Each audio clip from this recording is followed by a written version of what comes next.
Big pass நான் பார்க்குறதெல்லாம் உண்மைதானா அப்படிங்கிற மாதிரி தான் இப்போ சோஷியல் மீடியாவில் ஃபுல்லாக நியூஸ் பரவி இருக்குது. ஃபஸ்ட்டு என்னன்னா ரம்யா எவிக்டட் அப்படின்ற மாதிரி சொல்லிட்டு இருந்தாங்க.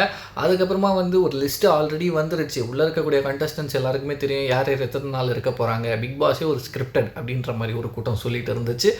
அண்ட் இன்னொரு விஷயம் என்னென்னா இப்போ என்னடான்னா டபுள் எவிக்ஷன் நடந்திருக்கு. அதில் துஷார் அண்ட் பிரவீன் 2 பேரும் எவிக்ட் ஆகிருக்காங்க அப்படின்ற மாதிரி இன்னொரு கூட்டம் சொல்லிகிட்டு இருக்கு. பட் எது உண்மை அப்படின்னு தெரியல. ஆனால் எனிவே இந்த 3 பேரில் யாரோ 2 பேரோ இல்லை ஒருத்தரோ எவிக்ட் ஆகிருக்காங்க. என்ன கேட்டால் இந்த 3 பேரில் துஷார் எவிக்ட் ஆகிருக்கிறது பெரிய ஆச்சரியப்படக்கூடிய ஒரு விஷயம் கிடையாது.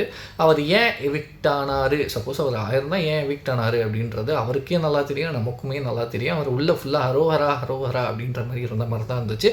ஏதோ கடைசி 2 நாள் மட்டும் ஏதோ பண்ணுறேன் அப்படின்ற மாதிரி பண்ணார். அண்ட் பிரவீன் அன்ஃபேர் எவிக்ஷன் அப்படின்ற மாதிரி நான் சொல்லுவேன். எனக்கு கேட்டால் ஆதிரையும் அன்ஃபேராக தான் இருந்துச்சு. அதே மாதிரி பிரவீனும் ஒரு வேளை எவிக்ட் ஆகிருந்தால் அன்ஃபேர் அப்படின்ற மாதிரி எனக்கு தோணுது. அண்ட் இன்னொருத்தங்க ரம்யா உள்ளே போகும்போது ஒரு ஃபயராக இருந்தாங்க. லைக் ரம்யா வெளியில் ஒரு சில வீடியோஸில் நம்ம பார்த்துருப்போம் அவங்க சண்டை போடுறது. அதெல்லாம் பார்க்க உள்ளே அவங்களோட கேம் வேறு மாதிரி இருக்கும் அப்படின்னு நம்ம நினச்சோம். பட் உள்ளே போனால் பொட்டிக்கு பாம்பு அடங்கின மாதிரி அவங்களும் அடங்கி போயிட்டாங்க. அவங்க பெருசாக இந்த சீசனில் விளையாடல அப்படின்ற மாதிரி தாராளமாக சொல்லலாம். பட் எனிவேஸ் 3 பேரில் 2 பேர் ஆல்மோஸ்ட் கன்ஃபார்ம் டபுள் எவிக்ஷன் அப்படின்ற மாதிரி சொல்லப்படுது.